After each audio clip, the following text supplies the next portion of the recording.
Joshua Buatsi has opted out of the IBF final eliminator against Jean Pascal.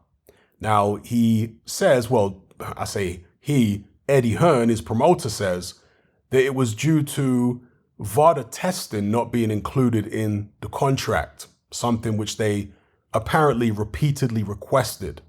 Other people think that that's just an excuse by Eddie Hearn, and the real reason is that he didn't want his fighter fighting on a Queensberry Promotions show because Lou DiBella won the purse bid, and then he went to Frank Warren and he was going to be on a BT show in the UK. So whatever the case may be, that fight is not happening now. Jean Pascal is fighting somebody else, and Joshua Buatsi is, I don't know, in limbo. What's he going to do right now? Which direction is he going to take? Now, a lot of people are saying that the obvious thing for Buatsi to do would be to fight Callum Smith, but apparently Buatsi in interviews hasn't seemed overly keen on that fight, and he said that Callum Smith should go in a different direction. Buatsi seemed a little disappointed that he didn't get the Dimitri Bivol fight right after the Craig Spider Richards fight, because he says he was led to believe that that's what would happen. If he could beat Richards, he gets a title shot immediately afterwards. So maybe he thinks that, you know what, I don't want to take any risks. I just want what was promised to me, which was a title shot after beating Richards. But ultimately, in boxing, there are no guarantees. And you have to kind of go with the flow to some degree. Of course, you can try and maneuver and do this and that. But Joshua Buatsi doesn't really have time on his side. He's 29, nearly 30 years of age now.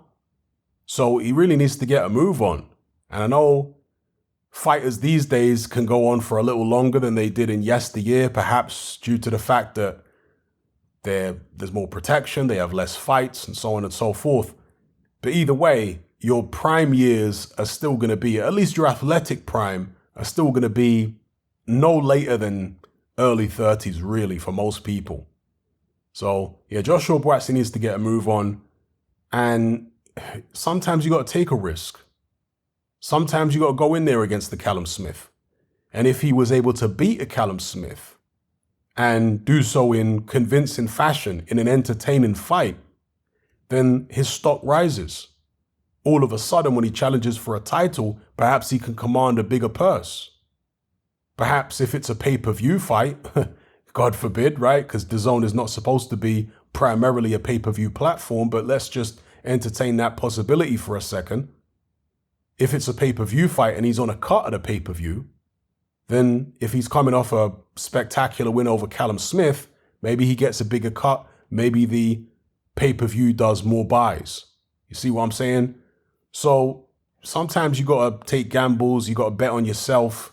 Let's see what Joshua Buatsi does here. It's disappointing to me that he isn't going ahead with a Jean Pascal fight. Again, there's a lot of back and forth between Eddie Hearn and Lou DiBella and Jean Pascal, because the other side, the Pascal side, are claiming that Eddie Hearn's just putting up smoke screens and this whole VADA thing is a smoke screen. It's not the real reason that Buatsi has decided not to go ahead with a fight. But in any event, it's disappointing that he didn't have it, because I think that Pascal would have been a good opponent for him at this stage of his career. Pascal's very experienced. He knows all the tricks. He's still kind of dangerous and explosive in bursts. And I think that would have prepped Joshua Buatsi for the next step up. So that's my take on it. Give me your take in the comment section below. Eddie Hearn does talk about it in this interview here. He addresses the whole Joshua Buatsi, Jean Pascal situation. He says that the Callum Smith fight hasn't yet been proposed to Joshua Buatsi, nor the Buatsi fight proposed to Callum Smith. But surely that's going to happen. Surely Eddie Hearn's at least going to float the idea out there in front of both guys, because it's an in-house fight and it's a win-win for Eddie Hearn. And you know, sometimes these in-house fights are not in the best interests of the fighters themselves.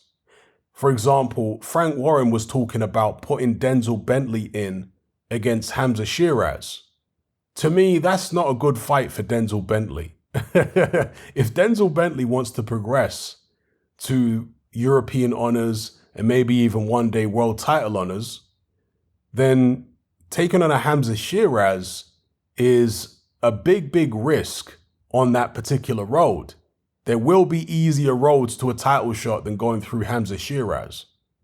But because that's also a Frank Warren fighter, Warren wants to do it, you know? And very often those things happen. I mean, think about Daniel Dubois versus Nathan Gorman. Now, from a fan perspective, I'm not complaining at all. I like it when these young fighters face each other, right? These up-and-coming fighters. Obviously, Denzel Bentley's already lost to Felix Cash. He got destroyed in that fight. But either way, I like it when these young fighters face each other.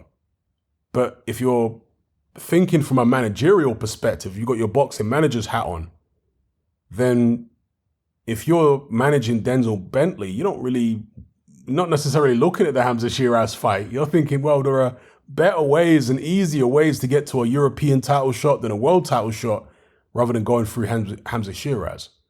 So, yeah, and similar situation here, potentially with Joshua Buatsi and Callum Smith. Buatsi's people, 258, they must be thinking, well, we should be getting a title shot next without having to go through someone as dangerous as Callum Smith. Why are we expected to do this? You know? Anyway, let me know what you guys think in the comment section below.